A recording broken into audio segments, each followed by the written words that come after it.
आजमगढ़ में बोले अखिलेश यादव, कहा 4 जून के दिन पिक्चर रिलीज होगी, एक थी भारतीय जनता पार्टी।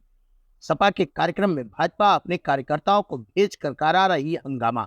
4 जून का दिन फ्रीडम ऑफ प्रेस का दिन होगा, क्योटो भी हार रही भाजपा। समाजवादी पार्टी के राष्ट्रीय अध्यक्ष अखिलेश यादव ने आजमगढ़ सदर सीट से प्रत्याशी व भाई धर्मेंद्र यादव के समर्थन में आज गोपालपुर विधानसभा क्षेत्र के बघेला और सदर विधानसभा क्षेत्र के बैठौली में जनसभा की। इस दौरान उमड़ी भारी भीड़ को संबोधित करते हुए सपा मुखिया ने धर्मेंद्र यादव के पक्ष में समर्थन मांगा। मीडिया से बातचीत करते हुए समाजवादी पार्टी के राष्ट्रीय अध्यक्ष अखिलेश यादव ने कहा कि 4 जून को दिन में 12 बजे पिक्चर रिलीज हो जाएगी और उसका नाम होगा एक थी भारतीय जनता पार्टी। लगातार जनता का गुस्सा बढ़ता चला जा रहा है और 7वें चरण में आते आते जनता का गुस्सा 7वें आसमान पर होगा। उन्होंने कहा कि पूर्वांचल की जनता, विशेष तौर पर 6वें और 7वें चरण की जनता बीजेपी को कभी स्वीकार नहीं कर सकते। उन्होंने आरक्षण खत्म कर नौकरियां नहीं दी, जो समय समय पर बुलडोजर लेकर घूमते थे उन्होंने जानबूझकर पेपर लीक कराया। आखिरकार एक भी पेपर लीक करने वाले की जानकारी नहीं हो सकी, ना ही उसके घर पर बुलडोजर चला। और जो लोग 400 की बात कर रहे हैं वह 400 हारने जा रहे हैं। 400 पार को भी अगर हम समझे तो इसका मतलब यह है कि 400 बार की जो सीट है वह जीतने जा रहे हैं। 400 पर के बाद 143 सीट बचती है। 140 करोड़ की जनता इस बार इन्हें 140 सीटों के लिए भी तरसा देगी। जो कहते हैं शहजादे, इस बार शहजादे उन्हें देने वाले हैं और ऐसी मात देंगे कि उनकी गिनती नीचे पहुंच जाएगी। पूर्व मुख्यमंत्री ने कहा कि बीजेपी के कार्यक्रमों में पब्लिक नहीं आ रही, अधिकारी और कर्मचारियों को कपड़े बदलकर बैठा रहे हैं। हमारे कार्यक्रम में कम फोर्स लगाकर बीजेपी के लोग लाल टोपी लगाकर, लाल गमछा डालकर हमारा कार्यक्रम खराब करने आ रहे हैं। उन्होंने कहा कि जो लोग परिवारवाद की बात करते हैं उन्हें मंदिर में जाकर संकल्प देना चाहिए कि किसी भी परिवार वाले को टिकट नहीं देंगे, किसी परिवार वाले को से वोट नहीं मांगेंगे। उन्होंने भाजपा पर तंज कसते हुए कहा कि जो दिल्ली अभिनय करने वाले लोग हैं और यूपी के अभिनय करने वाले लोग हैं उनकी पिक्चर पिट चुकी है, उनकी पिक्चर कोई देखना नहीं चाहता। यह लोग बुरी तरह से हारने वाले हैं क्योंकि जनता के लिए उन्होंने कुछ नहीं किया। कहा कि हर चरण में बहुजन समाज के लोग संविधान बचाने के लिए सपा के साथ खड़े हैं। सपा नेता ने कहा कि पूर्वांचल एक्सप्रेसवे, मेडिकल कॉलेज, हवाई पट्टी, कृषि विश्वविद्यालय, विद्युत सब स्टेशन, जिला महिला अस्पताल, एम्बुलेंस सेवा जैसी तमाम सुविधाएं समाजवादी पार्टी ने आजमगढ़ को दी। उन्होंने कहा कि इंडिया गठबंधन पहले यूपी में 80 में से 79 सीट जीतने वाला था, लेकिन जो माहौल अब देखने को मिल रहा है, भारतीय जनता पार्टी क्योटो यानी वाराणसी भी हार रही है। क्योटो को हारने वाला और कोई नहीं, उनके अपने लोग हैं। समाजवादी पार्टी के कार्यक्रम में हो रहे बंकर पर सपा मुखिया ने कहा कि हिटलर अपनी पार्टी के कार्यकर्ताओं को पुलिस की वर्दी पहनाकर भेज देता है। मुझे यह लग रहा है जब से यह चरण में हार रहे हैं, समाजवादी पार्टी की इमेज खराब करने के लिए भाजपा अपने कार्यकर्ताओं को भेज रही है। कहा कि आज के कार्यक्रम में तो कुछ पुलिस बड़ी है, कल जो भगदड़ मची थी उसमें पुलिस नहीं थी। पूर्व मुख्यमंत्री अखिलेश यादव ने कहा कि कोई मुख्यमंत्री अपना केस वापस नहीं ले सकता, लेकिन हमारे मुख्यमंत्री विशेष है जिन्होंने अपने केस वापस लिए। उनको बताना चाहिए कि नौजवान नौकरी करना चाहते थे, पेपर लीक में उनका जीवन क्यों बर्बाद किया। अग्निवीर जैसी व्यवस्था लाए, आप 4 साल की ट्रेनिंग में सीमा की रक्षा करवा लेंगे, चीन जैसे बड़े देश से मुकाबला कर लेंगे। उन्होंने कहा कि 4 जून के बाद देश में मंत्रिमंडल तो बदलेगा ही, मीडिया मंडल भी बदलेगा। 4 जून फ्रीडम ऑफ प्रेस का भी दिन है। कहा कि धर्मेंद्र यादव आजमगढ़ से रिकॉर्ड मतों से जीतने जा रहे हैं। आजमगढ़ उत्तर प्रदेश पहले कैसे में बता दीजिए क्या आजमगढ़ और उत्तर प्रदेश। देखिए 4 जून को 12 बजे पिक्चर रिलीज हो जाएगी और उसका नाम होगा एक थी भारतीय जनता पार्टी।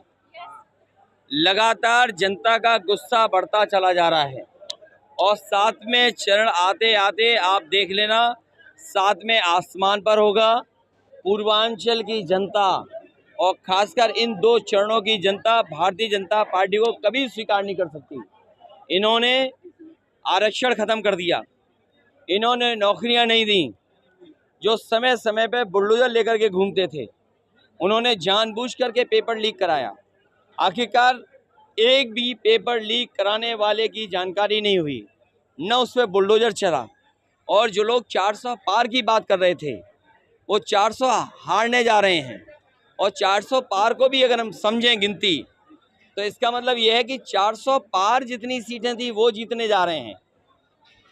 अगर हम कहें नदिया के पार, सड़क के पार, या हम कहें इसके उस पार, तो क्या हुआ कि उसके बाद कितनी सीटें, तो तो उसके बाद तो केवल बनती हैं 143 सीटें। और यकीन करना 140 करोड़ जनता इस बार इन्हें 140 सीटों के लिए भी तरसा देगी। और जो कहते हैं शहजादे कहना थक नहीं रहे हैं। इस बार शहजादे उन्हें शह देने वाले हैं और ऐसी मात देंगे कि आप देखिएगा उनकी गिनती कहाँ पहुंच जाती है नीचे। बीजेपी महंगाई और बेरोजगारी जैसे मुद्दे को हटाकर, पेपर लीक जैसे मुद्दे हटाकर हिंदू मुस्लिम कार्ड, देखिए उनकी वही घिसी पिटी कहानी, वही उनके थके हुए डायलॉग, जनता इनकी कहानी सुनना नहीं चाहती। और इसीलिए उनके कार्यक्रम देख लो, उनके पंडाल देख लो, लोग गायब हैं, आ नहीं रहे हैं। अधिकारियों को या कर्मचारी जो सरकारी हैं, आप बेहतर जानते हो, उन्हें कपड़े बदल करके बैठा रहे हैं और हमारे कार्यक्रम में कम फोर्स लगा करके, और उन्हीं के बीजेपी के लोग लाल टोपी लगा के या लाल गमछा डाल करके हमारा कार्यक्रम खराब करने आ रहे हैं। परिवारवाद कर रहे हैं कि परिवार तक ही सीमित रह जाएंगे। देखिए जो लोग परिवारवाद कह रहे हैं उन्हें कम से कम यहाँ किसी मंदिर में जाके संकल्प ले लेना चाहिए।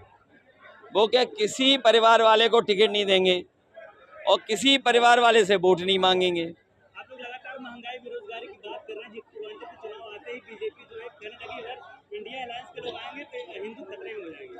देखिए कोई खतरे में नहीं है। भारतीय जनता पार्टी का सफाया होने जा रहा है। मैंने जैसा कहा कि ये जो अभिनय करने वाले लोग हैं, दिल्ली वाले और यहाँ वाले, इनकी पिक्चर पिट चुकी है। इनकी कोई पिक्चर देखना नहीं चाहता, शो में जाना नहीं चाहता इनके।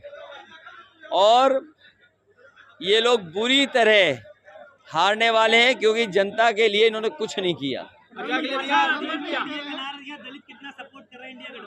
देखिए मैं बहुजन समाज के लोगों से कहूँगा और मुझे खुशी है इस बात की कि हर चरण में बहुजन समाज के लोग बढ़ चढ़ करके संविधान बचाने के लिए आगे खड़े हो गए हैं। इसीलिए लोकतंत्र बचाने के लिए और संविधान बचाने के लिए सब लोग आएँ।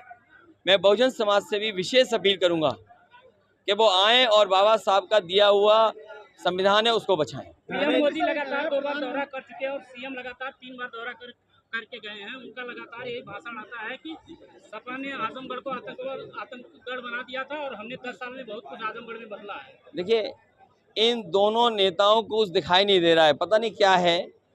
ये जो पूर्वांचल एक्सप्रेस वे है, आपसे बेहतर कौन जानेगा।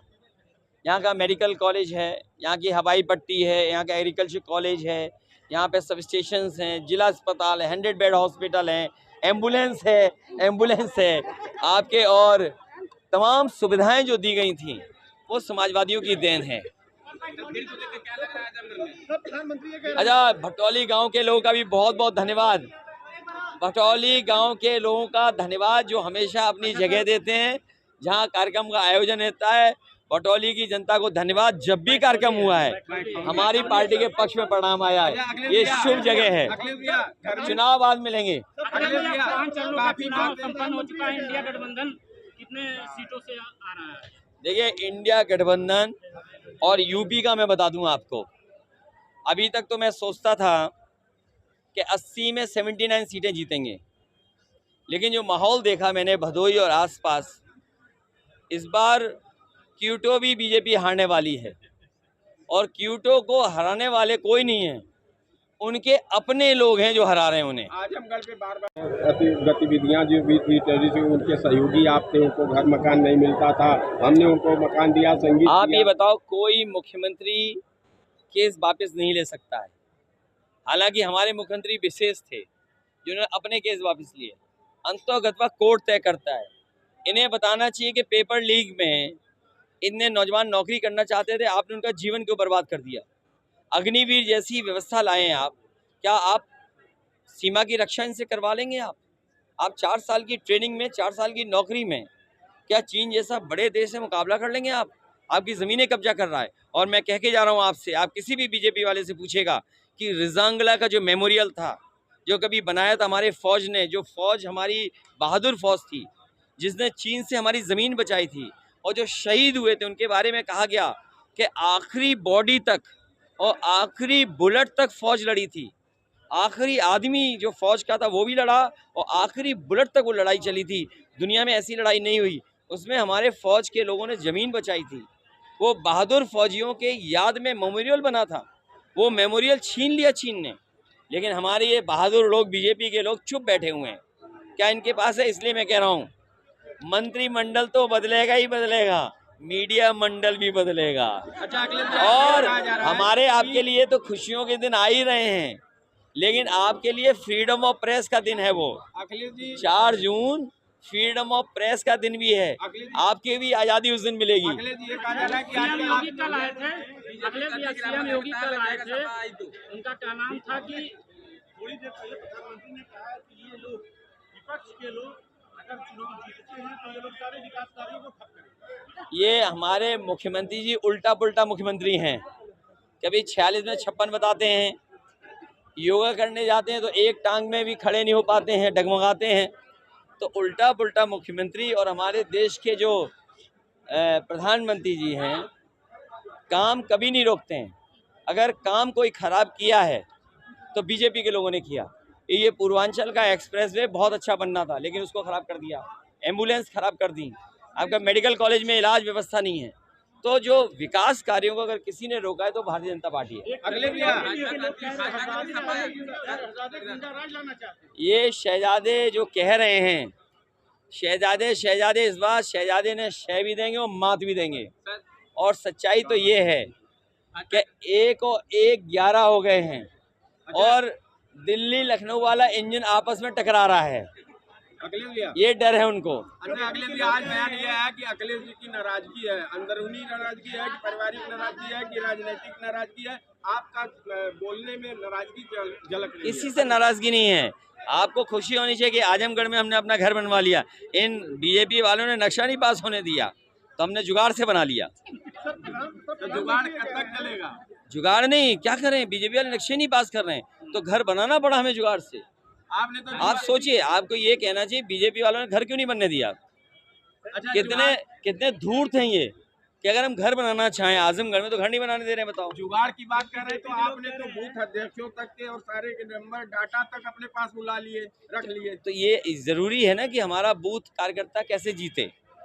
ये इस बार बूथ पर हमारा कार्यकर्ता लग करके जिताएगा। धर्मेंद्र जी को कैसे आशीर्वाद दे रहे हैं? आशीर्वाद तो है ही है और रिकॉर्ड मतों से जीतने जा रहे हैं। ये सबसे बड़ा आशीर्वाद है। सीएम योगी का और सबसे बड़ी बात है जो जनता आशीर्वाद दे रही है इस बार। कमाल का वातावरण दिखाई दे रहा है, कमाल का समर्थन दिखाई दे रहा है और कोई वर्ग नहीं है जो आज समाजवादी पार्टी इंडिया गठबंधन का सहयोग न कर रहा हो। और कमाल तो ये हो रहा है कि जमाली भी अब आ गए हैं। तो बताओ गिनती कहाँ हो गई अब? ये कौन होगा? भाजपा लगातार हमलावर है। उसका कहना है कि सपा के जितने भी जनसभा हो रहे हैं उसमें कहीं न कहीं दंगा हो जा रहा है। ये तो देखिए, हिटलर, एक मिनट जो बेटा, हिटलर के बारे में आप पढ़ना, वो अपनी पार्टी के वर्कर्स को पुलिस की वर्दी पहना करके भेज देता था। मुझे ये लग रहा है कि जब से इन्हें 5 चरणों में ये हारे हैं और छठे 60 में सफाया होगा तो समाजवादी पार्टी की इमेज खराब करने के लिए ये बीजेपी अपने कार्यकर्ताओं को तो नहीं भेज रही यहाँ खराब करने के लिए। मान लीजिए यहाँ 20,000 हमारे लोग हैं, 5 आ जाएं गड़बड़, तब क्या करोगे आप? तो ये बीजेपी वाले हैं और पुलिस बुला रहे हैं अपनी सुरक्षा में और वर्दी उतरवा करके प्राइवेट ड्रेस पहना के अपने टेंटों में बैठा रहे हैं जिससे भीड़ नजर आए। और जहाँ यहाँ लोग हैं वहाँ पुलिस सुरक्षा कम है। आज तो थोड़ी पुलिस बढ़ी है, लेकिन कल लालगंज में आप थे, बताओ क्या पुलिस थी? हाँ देखो, आप खुद महसूस करें। यानी आप पुलिस पे सवाल उठा रहे हैं या आप कार्यकर्ता? आज तक तुम्हारा खत्म हो जाएगा मंत्रिमंडल जब बदलेगा तब। ये वो हैं जिनका दाना उसका गाना, ज्यादा मिला दाना फिर गाया हमने गाना। लेकिन सर यूपी का जमाली ने अपने मंच से कहा कि हम अखिलेश यादव को दिल्ली में अरे ये बताओ इसमें क्या गलत है? अगर रायबरेली अमेठी में उनके लिए कहा जाए हमारे लिए यहाँ कहा जाए, बंगाल में ममता जी लिए कहा जाए। अरे एक समय था बीजेपी ने 10 मुख्यमंत्रियों के नाम लिए थे, याद है आपको? तो यूपी तक तो दाना किसी का कहा, लेकिन वो तो सच्चाई दिखाता है। मैं उम्मीद करता हूँ आजमगढ़ की बड़ी जीत आप भी कराओगे। चलिए भैया, बहुत बहुत धन्यवाद।